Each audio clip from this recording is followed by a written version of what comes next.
Before we uncover the terrifying events that shook a quiet Kansas town, make sure you subscribe and turn on notifications, because what you're about to hear isn't just another urban legend. It's a story of monsters that wear human faces, neighbors who can't be trusted, and a deadly encounter that left an entire community questioning reality. If you love supernatural mysteries, dark investigations, and stories that blur the line between fear and truth, you're in the right place. Hit the like button, share this video, and stay with us, because the nightmare in Kansas is only beginning. Kansas is full of small cities that feel frozen in time. Places where people leave their doors unlocked, where neighbors still wave across the street, and where nothing big ever seems to happen. But it's always these quiet towns, the ones that appear the safest, that become the perfect hunting grounds when something unnatural decides to surface. And that was exactly the case in Lawrence, Kansas. During the fall of a year, everyone in the region still refuses to fully talk about. The city's rhythms were predictable.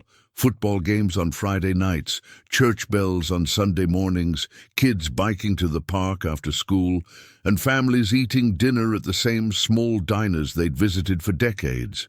Lawrence wasn't just calm, it was routine, steady, familiar.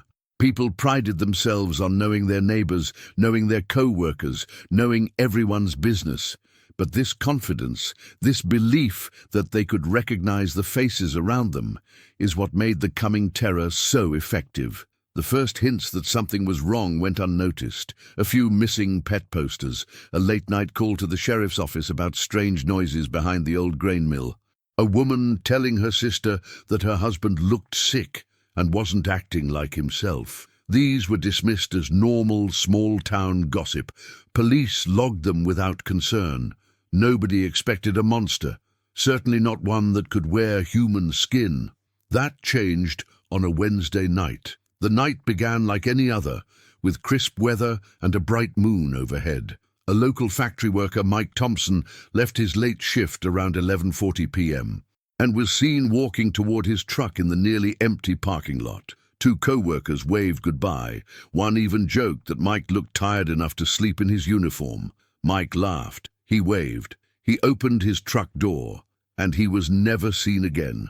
Not by his co-workers, not by his family, not by anyone. The truck remained in the lot. The keys were still inside. No signs of a struggle, no blood, no footprints, no tire marks. Just absence, as if he had been erased. His disappearance would become the spark that ignited the panic in Lawrence. But what made it worse, what made it unforgettable, was what happened 48 hours after Mike vanished. Because Mike came home, or at least something that looked like him came home. His wife opened the front door to find him standing there, same clothes, same voice, same smile. But the moment he hugged her, she froze. His breathing was wrong. His heartbeat felt slow. And when she looked into his eyes, something inside her whispered, "This is not Mike." 2 days after Mike Thompson vanished, Lawrence, Kansas, experienced its first true sign that something unnatural had entered the city. It happened on a quiet evening at 9:17 p.m., when Mike's wife, Emily, heard a soft knock at the front door. She wasn't expecting anyone. Most neighbors knew not to visit unannounced at night. She hesitated, walked slowly to the door, and peered through the peephole. Mike was standing there, same work jacket, same jeans, same tired eyes. His face looked exactly as it had the morning he left for work, but something felt wrong, even through the tiny glass circle. His expression was too still, too controlled. Mike never stood perfectly straight like that, and he never knocked gently. He always made his presence known, joking that anyone could be a burglar. Still, she opened the door. "Mike," she whispered. He smiled, but it was delayed, like someone remembering how a smile works. "Hey, Em, I'm home." She felt a chill crawl up her spine. His voice sounded like Mike, but something in the tone, something underneath, felt hollow, like an echo. Emily hugged him, but as she did, she tensed. Mike was cold. Not winter air, cold, dead cold. And there it was, the moment her instincts screamed that something was horribly wrong. His heartbeat, too slow, too heavy, as if it wasn't pumping blood, but moving something thicker through his veins. "Where were you?" she asked, stepping back. He blinked. Once, twice, too slowly. "I got lost." Mike had lived in Lawrence his entire life. He could walk the whole city with his eyes closed. Emily tried not to cry. She didn't know why, but fear was spreading through her like poison. Later that night, she caught him standing in the kitchen, staring at a photo on the fridge. Not a long stare, a frozen one. She called his name twice before he moved, jerking his head unnaturally, like a puppet whose strings had just been yanked. When she asked what he was doing, he answered, "I like looking at her. Not our daughter, not Katie, just her." That's when Emily locked herself and her daughter in the bedroom and called the sheriff. By the time officers arrived, Mike was gone. Not a window open, not a door unlocked. Nothing disturbed, just like his disappearance. He had vanished without a trace. But later, investigators found something strange in the backyard grass. A thin sheet of skin, pale, damp, almost translucent. Under ultraviolet light, they found fingerprints embedded in it.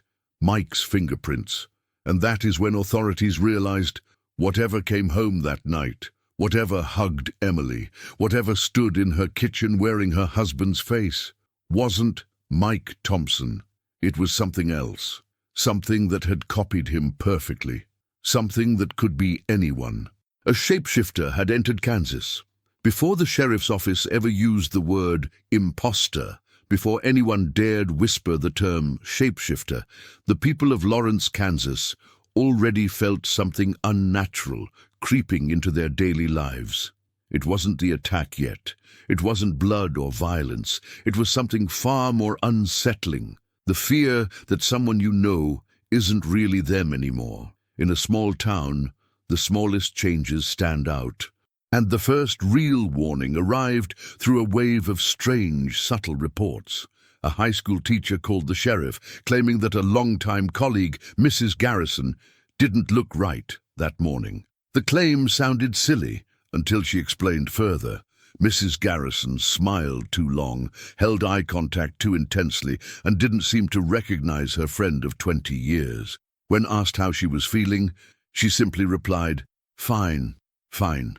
Fine," repeating the word as if learning how to speak. At the local grocery store, a cashier swore a regular customer came through her line twice in the same hour, wearing different clothes, with different shopping carts, yet with the exact same expression and mannerisms. She laughed it off, assuming she was tired. She wasn't.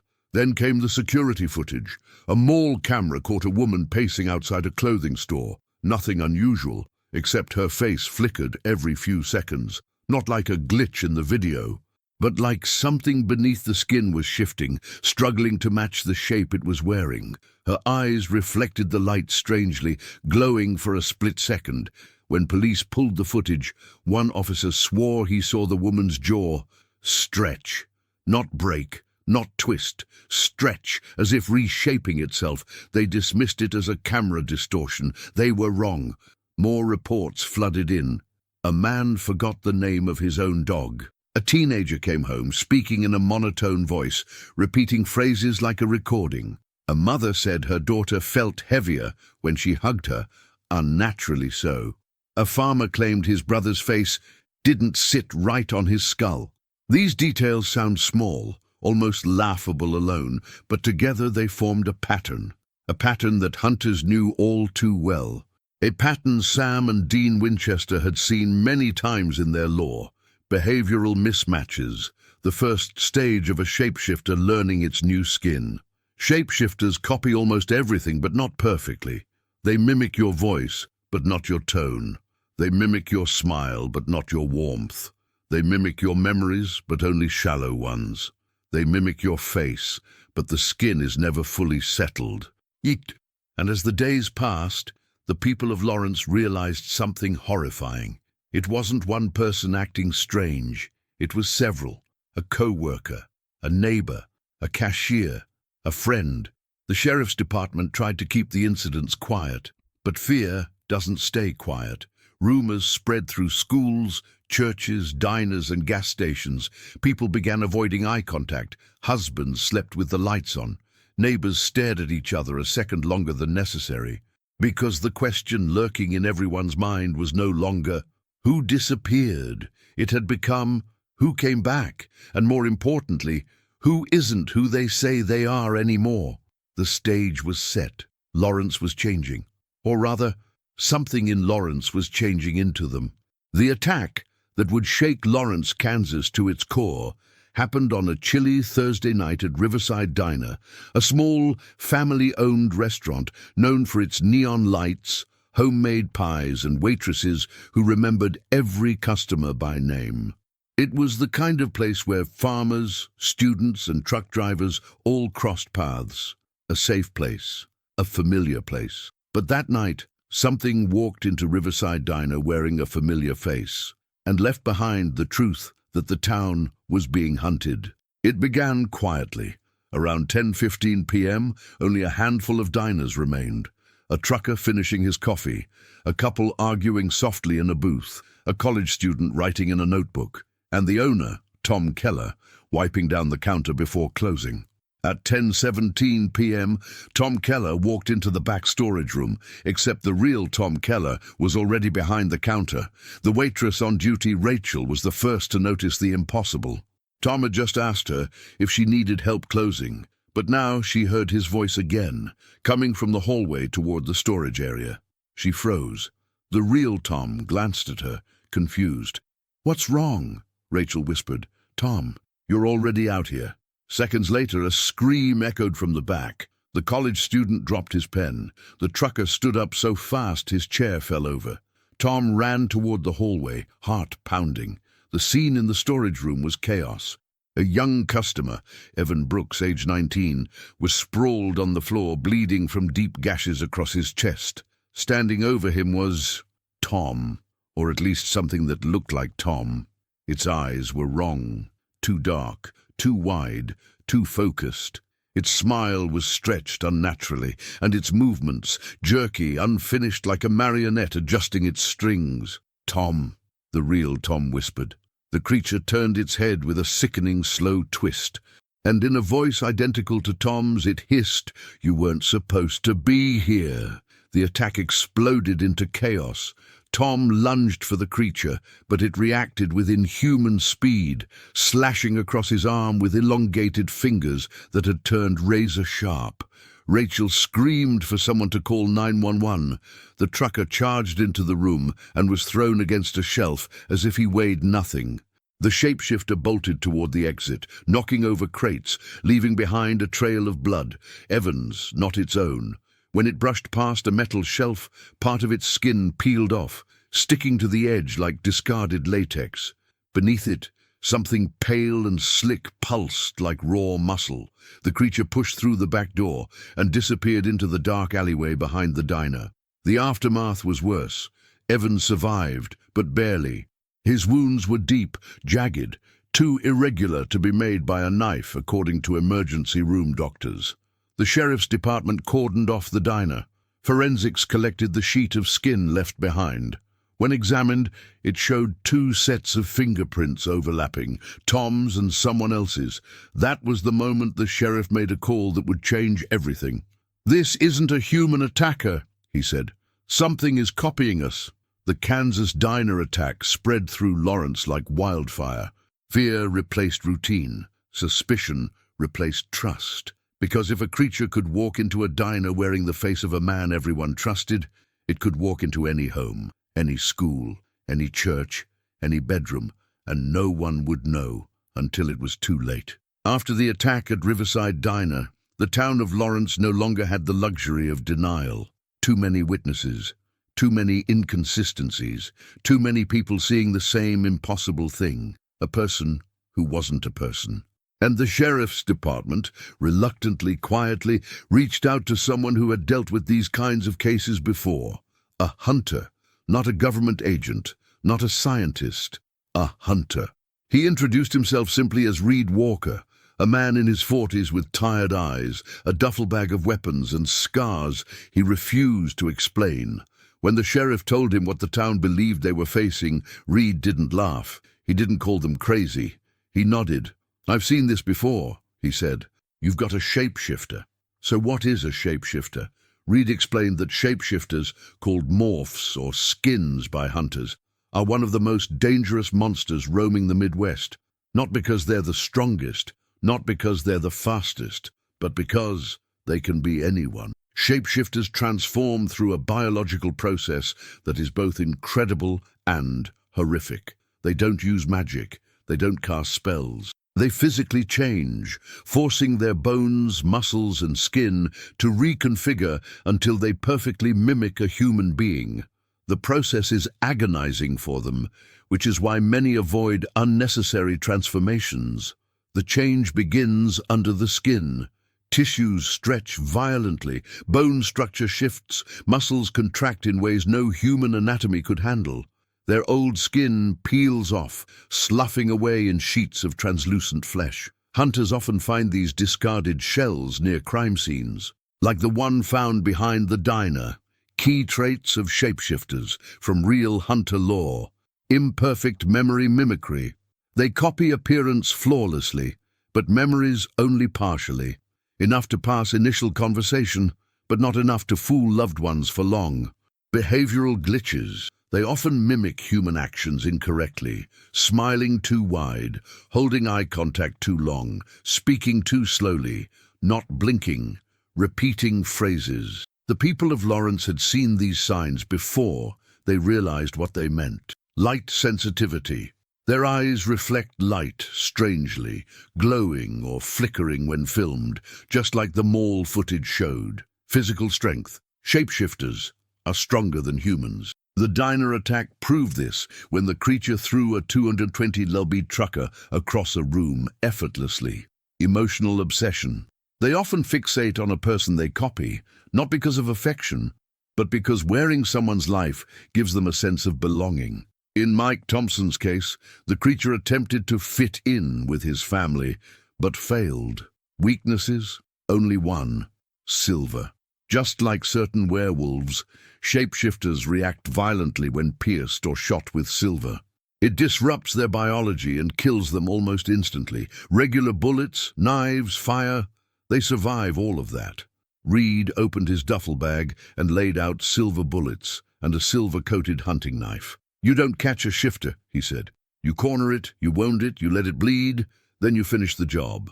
This was no longer a police investigation, it was a hunt, and the people of Lawrence, Kansas realized that the creature stalking them wasn't just hiding in plain sight. It was hiding behind someone they loved. When the truth settled over Lawrence, when the sheriff, the witnesses, and the shaken survivors understood they were dealing with something that could look like any one of them, the atmosphere of the town changed instantly. Streets that once echoed with chatter fell silent. Neighbors who once greeted each other with easy smiles now avoided eye contact, and at the center of it all stood Reed Walker, the hunter who had seen things like this before. Reed wasted no time. He gathered the sheriff and his deputies in the briefing room of the police station. The fluorescent lights flickered overhead, and everyone looked exhausted. But what Reed told them next drained the last trace of calm from their faces. "This thing is smart," he began, spreading crime scene photos across the table. One showed the skin found behind the diner. Another showed the mall security footage, where the woman's face glitched under the lights. "It doesn't want to kill for the thrill. It wants a life, a place, a face to wear." The deputies asked who the creature might be copying now. Reed's answer chilled the room. "Anyone in this building." Silence. Someone swallowed hard. One deputy whispered, "So, how do we know who's real?" Reed lifted a small metal case and opened it. Inside lay a dozen silver rounds, gleaming under the harsh lights. "You don't," he said, "but these help." The first sweep Lawrence police began a controlled search of the city, checking missing persons cases, interviewing witnesses, and performing wellness checks. But the shapeshifter was always one step ahead. When deputies visited homes, people acted nervous, confused, or strangely calm. No one knew who to trust. It became standard procedure to look for odd mannerisms, delayed reactions, misplaced memories, fear of bright lights, damp or peeling skin. During one interview, a middle-aged man forgot the name of his own granddaughter. Another woman panicked when an officer shined a flashlight near her eyes. They later turned out to be human, just terrified. That was the problem. Fear made everyone act like a suspect. The shifter strikes again. 3 days into the hunt, the shapeshifter made a bold move. Wearing the face of a respected deputy, it walked into the sheriff's office just before closing. For nearly 15 minutes, it roamed the corridors unnoticed. It studied the building. It listened to conversations. It memorized codes and schedules. But when it walked past a desk lamp, its eyes reflected light unnaturally. 2 bright, animalistic glints. A clerk saw it. "It's not him!" she screamed, backing into a file cabinet. The shapeshifter reacted instantly. It dropped the disguise in the middle of the station, skin peeling, bones cracking, muscles reshaping, and lunged toward the exit. Officers drew their weapons, but the creature moved with terrifying speed, leaping through a window and vanishing into the night. Blood on shattered glass.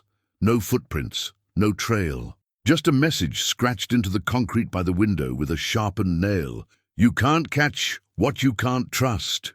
Reed's realization. Back in the station, Reed studied the message with a grim expression. "It's evolving," he murmured. "Shifters learn from their prey. This one has been watching you, studying you, becoming you."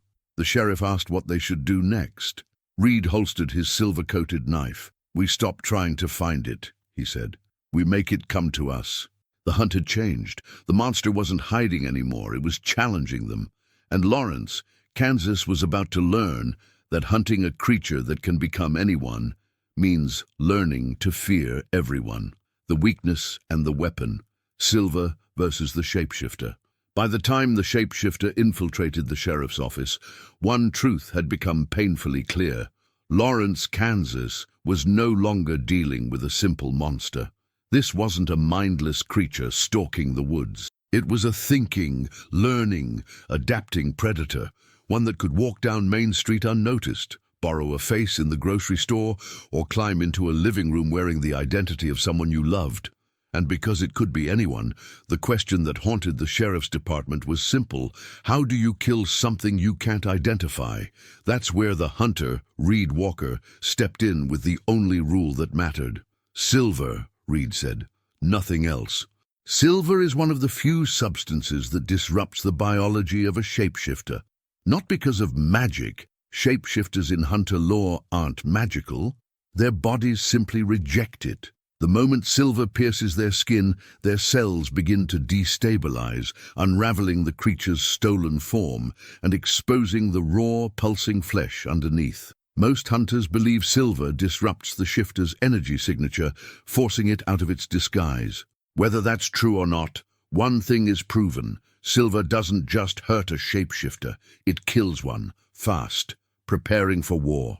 Reed set up a makeshift armory in the sheriff's basement. He emptied his duffel bag. Silver bullets, a silver-plated hunting knife, a collapsible silver baton, silver-tipped arrows, a small handheld UV light, files containing years of supernatural case notes. The sheriff's deputies watched him work with a mix of fear and fascination. "This is insane," one whispered. "This is necessary," Reed answered. Together they melted down old silver jewelry donated by terrified residents, rings, bracelets, necklaces, even a set of antique silver spoons, and recast them into fresh ammunition.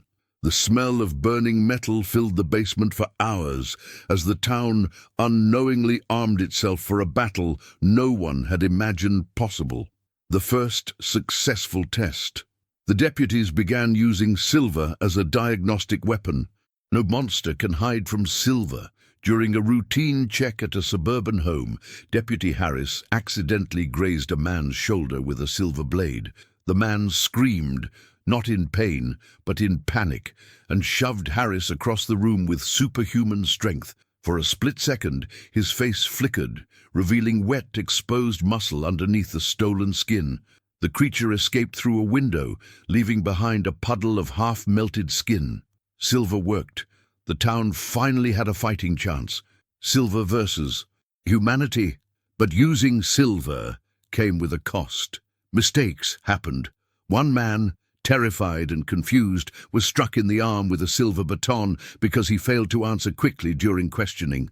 Another woman fainted when deputies forced her into bright light, just to be sure. Fear was spreading faster than the creature itself. Be careful, Reed warned.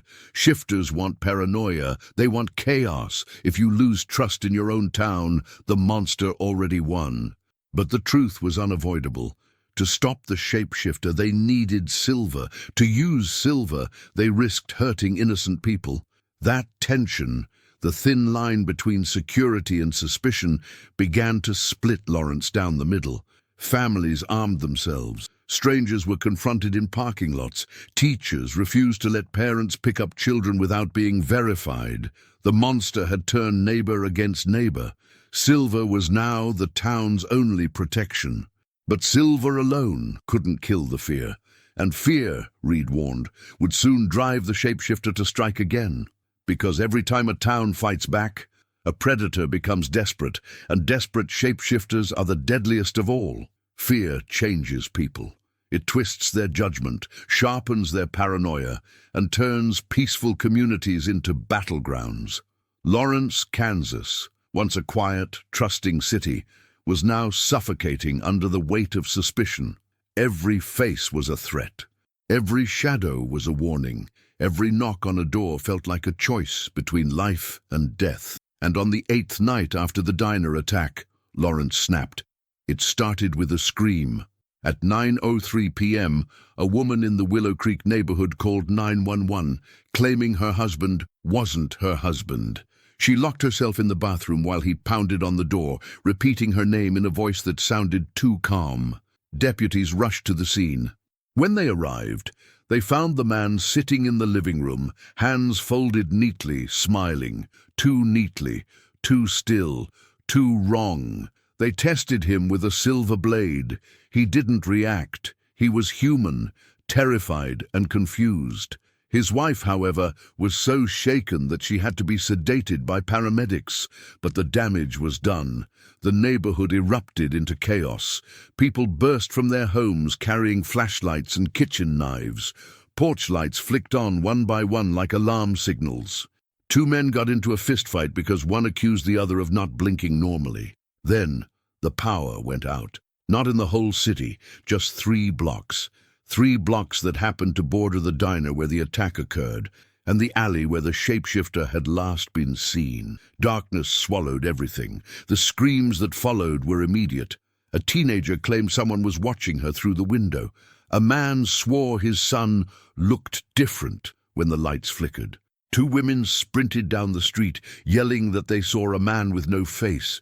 Most of it was panic, some of it was hysteria, but one report was real. A deputy spotted a silhouette sprinting across a rooftop at impossible speed. Reed arrived on the scene, silver shotgun in hand. The air smelled faintly of damp earth and something sour. The shapeshifter was near. It had chosen the blackout zone deliberately, using chaos as camouflage. "Everyone inside!" Reed yelled, but no one listened. The street was flooded with terrified residents armed with flashlights, pipes, baseball bats, and whatever else they could grab. Children cried. Dogs barked. Arguments broke out between families. Lawrence was coming undone. The town turns on itself. At 9:22 p.m., a man tackled his own brother in the street, convinced he was the shapeshifter. Deputies had to pull them apart. Seconds later, someone fired a gun into the air to scare the monster away, sending the crowd into a frenzy. Reed knew what was happening. The shapeshifter didn't need to attack. It just needed the town to destroy itself. He climbed onto a pickup truck and shouted over the chaos, "Listen to me. The shifter is here, but it wants this. It wants you scared. It wants you fighting each other. If you keep this up, none of you will make it to morning." His voice echoed through the darkness. Slowly, painfully, the crowd calmed. That's when everyone heard it. A soft, wet, tearing sound, like skin peeling off, coming from the alley. Flashlights swung toward the noise. A human silhouette stood there. Then another, then another. 3 figures stepped out of the shadows, all wearing the same face. Not human, not anymore. The crowd screamed. Deputies drew their guns. Reed raised his silver knife, and Lawrence, Kansas, realized the horrifying truth. It wasn't one shapeshifter, it was a pack. And they had been hiding in plain sight, watching the town tear itself apart while choosing their moment to strike. The revelation that Lawrence wasn't facing just one shapeshifter, but an entire pack, hit the town like a physical blow. People had feared the idea of a single monster wearing familiar faces, but 3 creatures stepping out of the shadows together, all with identical features, identical movements, identical cold expressions. That was something else entirely. Most hunters only ever encounter one shapeshifter at a time, a lone predator, a drifter looking for a life to steal. But a pack, that meant organization, intelligence, coordination. Reed Walker knew immediately this was no ordinary hunt. The standoff in Willow Creek, for a long moment, the entire neighborhood stood frozen. Flashlights trembled in shaking hands. Mothers shielded their children. Deputies stepped forward cautiously, forming a protective barrier between the crowd and the monsters. The 3 shapeshifters tilted their heads at the same time, perfectly synchronized, like animals analyzing prey. One of them stepped forward and spoke, but the voice wasn't human. It was a fractured layering of dozens of voices, male, female, young, old, overlapping like a broken choir. "You made noise," it said. "You brought light. We don't like light." Someone screamed. The sound echoed off the houses, and the shapeshifters attacked. Chaos erupts. The first creature lunged at a deputy, moving so fast the human eye barely followed. Reed fired his shotgun, the silver round slamming into the creature's shoulder. The shifter shrieked, a high, unnatural sound, and stumbled back as its skin rippled, revealing patches of exposed muscle.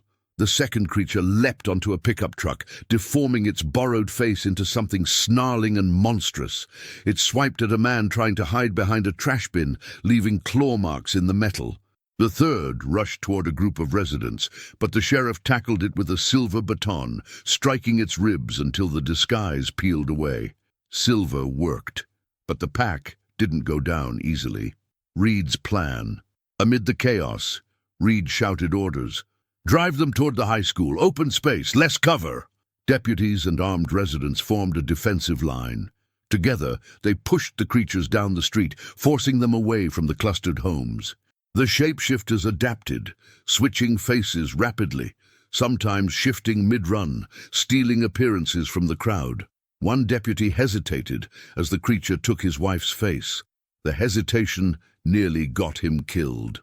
Reed intervened, slashing the creature with his silver blade. "Never trust a familiar face," he yelled. "Trust the movement, not the mask."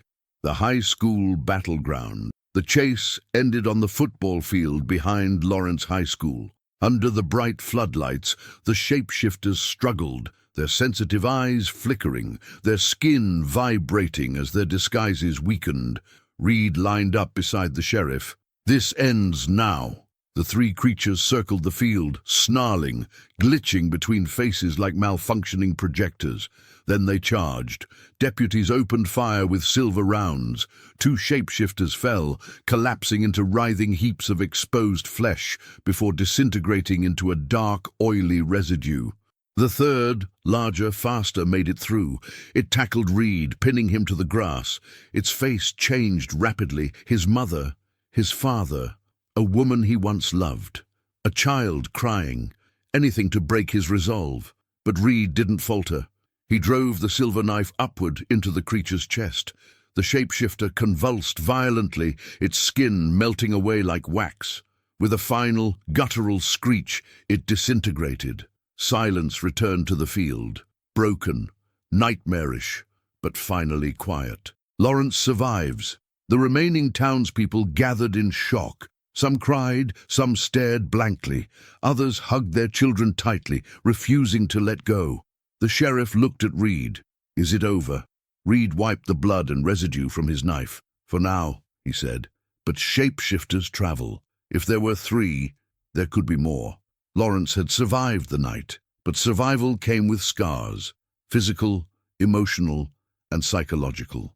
Because once you face a monster that can wear any face, you never truly look at your neighbors the same way again. Dawn broke slowly over Lawrence, Kansas. The first rays of light stretched across the football field, where the final shapeshifter had died only hours before.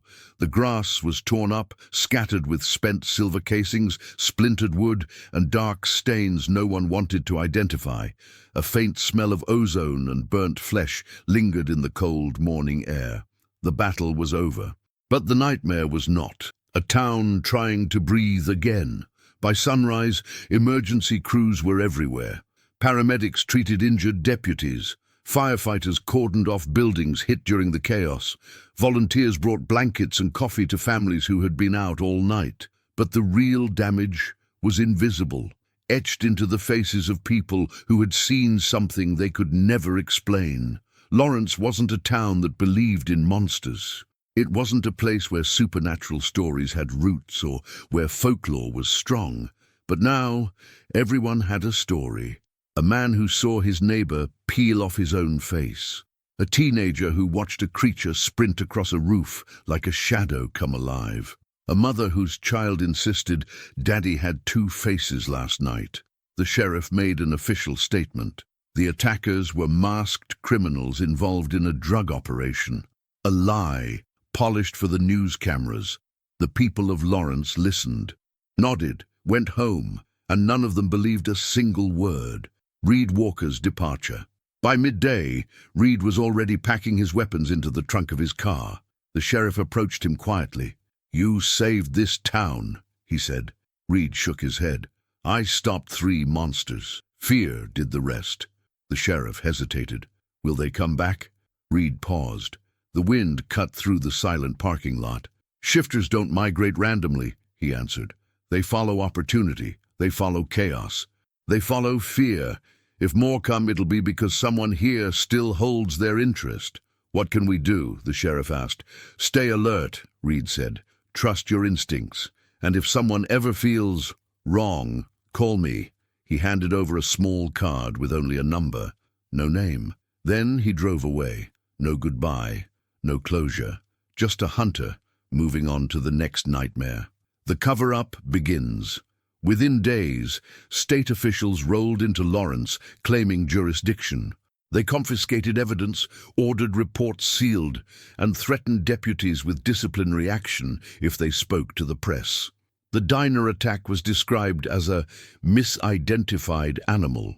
The blackout riot was attributed to mass panic.